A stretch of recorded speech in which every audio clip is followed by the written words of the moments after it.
Saludos a esa maravillosa audiencia cada vez mayor en este programa Mientras seamos jóvenes, y hoy en esta semana volvemos a abordar esos temas acerca de la longevidad humana que nos ocupa y nos preocupa tanto. Tenemos la suerte de contar en esta entrevista a uno de los principales científicos en torno a estos temas. ¿No es así, Susana? Sí, hola Manolo.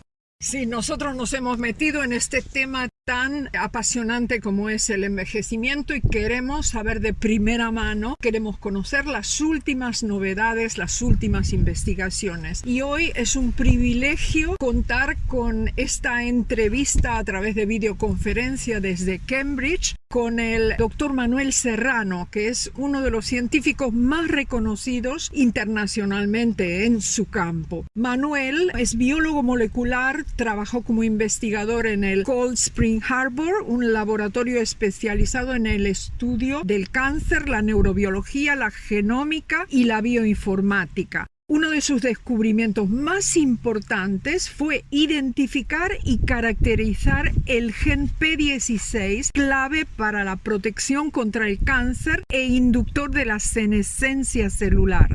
Trabajó en el Centro Nacional de Investigaciones Oncológicas en Madrid como director del Departamento de Oncología Molecular y fue allí donde una serie de experimentos le permitieron reprogramar células en el interior de un ser vivo, transformándolas en pluripotenciales con la técnica de Yamanaka. Manuel Serrano también ha trabajado en el Instituto de la Investigación Biomédica de Barcelona y él es autor de un gran número de artículos publicados en las más prestigiosas revistas científicas. A través de sus trabajos ha demostrado que la senescencia celular, aparte de estar involucrada en procesos fisiológicos, es crítica para el cáncer y otros procesos patológicos.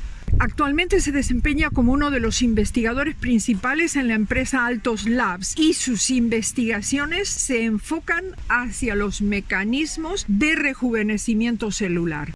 Bienvenido a nuestro programa, Manuel Serrano, y muchísimas gracias por esta entrevista. Todos sabemos lo que es el envejecimiento, pero ¿qué es el envejecimiento desde el punto de vista científico? Para serte sincero, es algo que todavía no tenemos muy claro. Sabemos en qué consiste nuestro envejecimiento, lo experimentamos en nuestra propia vida, pero cuando vamos al nivel celular, las cosas ya no son tan claras. No es tan claro distinguir una célula joven de una célula vieja. No tenemos claro los científicos si todas nuestras células tienen la misma edad biológica.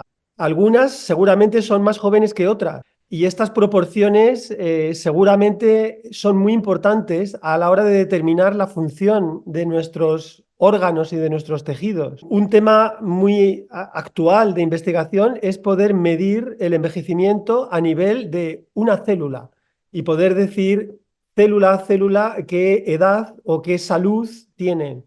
Esto no es tan fácil como suena.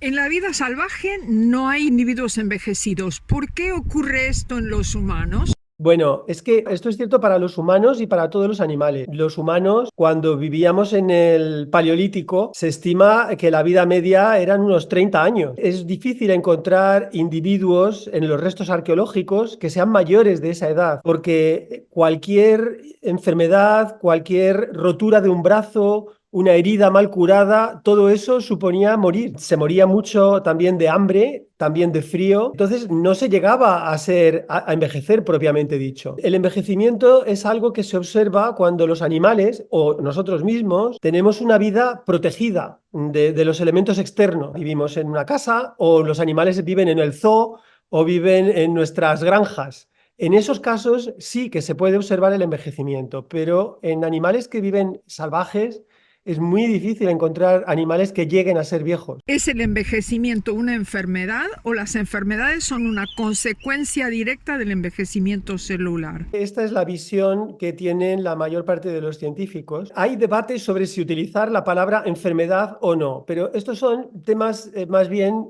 lingüísticos, porque yo también entiendo que no es correcto decir que una persona que está sana simplemente porque tenga, vamos a poner, 80 años, de llamarla enferma. No, no está enferma. Pero bueno, es una persona que está en una situación de riesgo. Creo que en eso está todo el mundo de acuerdo. Hay un paralelismo que ilustra esto también, que es el embarazo. El embarazo no es una mujer gestante, no está enferma, no es una enfermedad, es algo natural, pero está en una situación de riesgo y por eso se le da un cuidado especial. Lo mismo ocurre con una persona cuando llega a una edad muy avanzada, está en una situación de riesgo, puede que esté sana, pero es una situación de riesgo y entonces tiene que tener unos cuidados especiales. El envejecimiento es una situación de riesgo de desarrollar múltiples enfermedades. ¿Se puede revertir el envejecimiento? Hay que matizar. En animales de experimentación, concretamente en ratones, se puede retrasar el envejecimiento e incluso un animal que está envejecido se le puede revertir hasta cierto punto. No quiero exagerar, no se ha conseguido que los ratones vivan el doble de lo que viven. Se han conseguido aumentos modestos, pero importantes, de un 20%, de un 15% en la longevidad media de un grupo de animales. Este es el nivel en el que se está, un 20%, un 25% como mucho. En macacos se ha conseguido mejorar la salud de los animales más envejecidos, también con algunos parámetros, midiendo sus parámetros vitales, se ha visto que se puede retrasar algo el envejecimiento y se piensa que en personas también se podría. Pero bueno, ese paso todavía no se ha dado. Hay personas que parecen más jóvenes que otras. Se habla de edad cronológica y edad biológica. ¿Cómo se mide la edad biológica, Manuel? Hay distintos biomarcadores que se llaman de envejecimiento, pero no son muy precisos. Tienen un error importante. El más preciso que hay es lo que se llama el reloj epigenético o de metilación del DNA, que es muy preciso, pero también para poner las cosas en su justa medida, no entendemos, los científicos no sabemos cómo funciona. Mide bien la edad, pero no entendemos qué es lo que está midiendo exactamente. Así es la ciencia. Hay investigadores que observaron que había determinados cambios en el ADN que iban ocurriendo con el envejecimiento. Y es cierto, ocurren, pero qué significan y por qué ocurren no se sabe todavía y se dedica mucha investigación a intentar entenderlo. Y esto es muy importante porque poder medir la edad biológica de una persona es muy importante a la hora de desarrollar terapias. Hay que pensar que si uno desarrolla una terapia para el envejecimiento, no se puede dedicar a esperar 20 o 25 años a que esa persona realmente llegue a estar, digamos, al final de su vida. Lo ideal sería tener un método en el que de manera casi instantánea te pudieran medir tu edad biológica. Cuando digo edad biológica me refiero a tu estado de salud. Esto todavía no se ha conseguido. Hay distintas medidas basadas en parte en esta metilación, este reloj epigenético, pero todavía no hay un consenso sobre la utilidad y sobre la precisión de estas medidas. De hecho, todavía no están aceptadas como medidas por las agencias reguladoras de los medicamentos. Esto es algo que cuando se consiga, esto sí que creo que se conseguirá en un tiempo razonable, pues será un hito importante, porque se podrá tener una medida fidedigna de cómo de envejecida está una persona. ¿Qué son las células senescentes y cómo podemos eliminarlas? ¿Puedes explicarnos más? Nuestras células van envejeciendo progresivamente, aunque nos cuesta medirlo, pero van envejeciendo progresivamente y uno se puede preguntar hasta dónde llega eso, o sea, ¿cuál es el límite? Bueno, el límite es lo que se llama senescencia celular. Estas son las células que han llegado a un estado terminal de envejecimiento.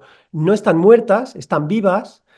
Y estas células que están vivas y que han llegado a su máximo de envejecimiento son células que acaban siendo muy negativas, perjudiciales para el organismo. Cuando una persona envejece, un pequeño porcentaje de sus células han llegado a ese punto. No hay que pensar que todo nuestro cuerpo está lleno de estas células. Un porcentaje que puede oscilar entre el 2 y el 5%. Lo que pasa es que ese 5% de células terminalmente envejecidas agrava mucho, empeora mucho el estado de salud global del organismo. Entonces hay mucho interés en poder matarlas, eliminarlas. Y esto se consigue con unas terapias que son experimentales, no están aprobadas todavía ninguna. Y estas terapias experimentales aprovechan algunas debilidades de estas células para matarlas Y no pasa nada por matar un 5% de nuestras células. Al contrario, es un beneficio. Esto se ha demostrado en ratones, pero también se ha demostrado en algunos ensayos clínicos con grupos reducidos de personas. Se ha demostrado que estas terapias experimentales son beneficiosas en grupos pequeños. Todavía no se ha llegado a aprobar por las agencias del medicamento. Pero esto yo creo que sí que ocurrirá en breve. Siempre son test clínicos, ensayos clínicos para enfermedades. No se utiliza como medida el envejecimiento, se utiliza como medida una enfermedad. Por ejemplo, algo que suele ocurrir con el envejecimiento es la aterosclerosis, el envejecimiento de nuestras arterias y nuestras venas. Y esto se puede mejorar con estos tratamientos. Esto es por poner un ejemplo. ¿Se están usando ya fármacos senolíticos para tratar enfermedades degenerativas? Se conocen experimentalmente, en experimentos, bastantes compuestos que son senolíticos. Ninguno está aprobado como senolítico. Hay algunos que están aprobados para otro tipo de indicaciones. Hay algunos que se han aprobado como indicaciones para controlar las arritmias cardíacas. Hay otros que se han aprobado para controlar algún tipo de cáncer. Pero eso quiere decir que un médico, un doctor, no puede recetarlo para otra cosa que no sea para eso, porque no está aprobado su uso para aterosclerosis. Antes he mencionado el caso de la aterosclerosis. Bueno, no hay ningún medicamento senolítico aprobado para la aterosclerosis. Se están ensayando y hay indicaciones positivas, pero todavía no ha superado todas las pruebas. Los ensayos clínicos son ensayos muy rigurosos que están diseñados así para proteger a los enfermos, para que no se les pueda dar cualquier cosa. Las cosas hay que hacerlas bien y tiene que tener una base y una evidencia que le dé a aquello una lógica. Una de tus grandes satisfacciones científicas, como tú dices, ha sido la identificación y caracterización del gen P16. ¿Puedes contarnos cómo has llegado a crear ese ratón resistente al cáncer y la aplicación médica?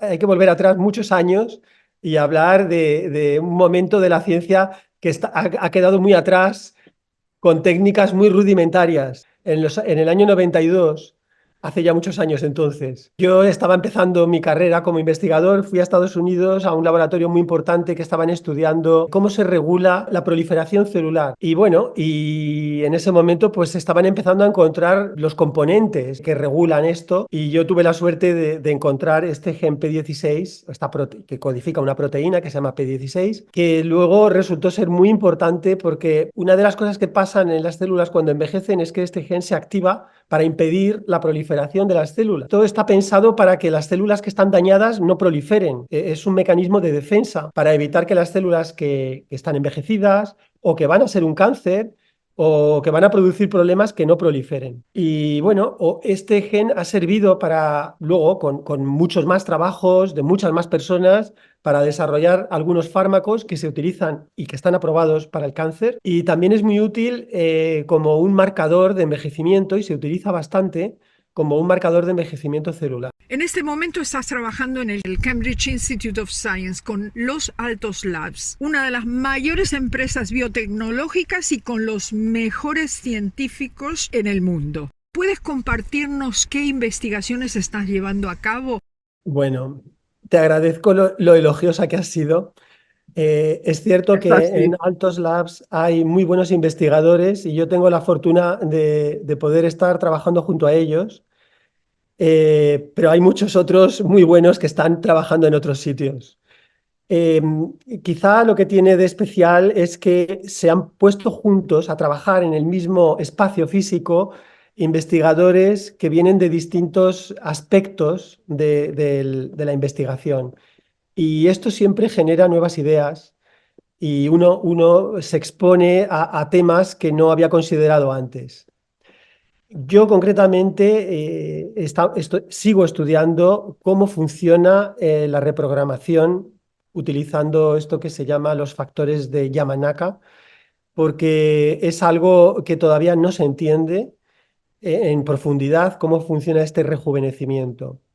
Pensamos que entendiendo esto vamos a poder encontrar maneras prácticas de imitar este rejuvenecimiento, pero todavía no se ha conseguido. También muchos de nuestros colegas, de mis colegas, están intentando entender cosas que he mencionado antes, que es cómo medir el envejecimiento célula a célula o entender cómo funciona el reloj epigenético, que funciona pero no sabemos cómo. Son las preguntas que estamos intentando juntos desentrañar y, bueno, idealmente, una vez que se entienda mejor, pues poder utilizar fármacos que puedan rejuvenecer y, bueno, añadir algo más a prolongar el estado de vida saludable, que ese es el objetivo fundamental, aumentar la vida saludable. Bueno, pues hasta aquí hemos llegado en el programa Mientras seamos jóvenes, emplazando a toda nuestra audiencia a seguirnos una semana más con más temas interesantes y desde luego agradecerle esta entrevista a Manuel Serrano, toda una eminencia científica en torno a la longevidad humana.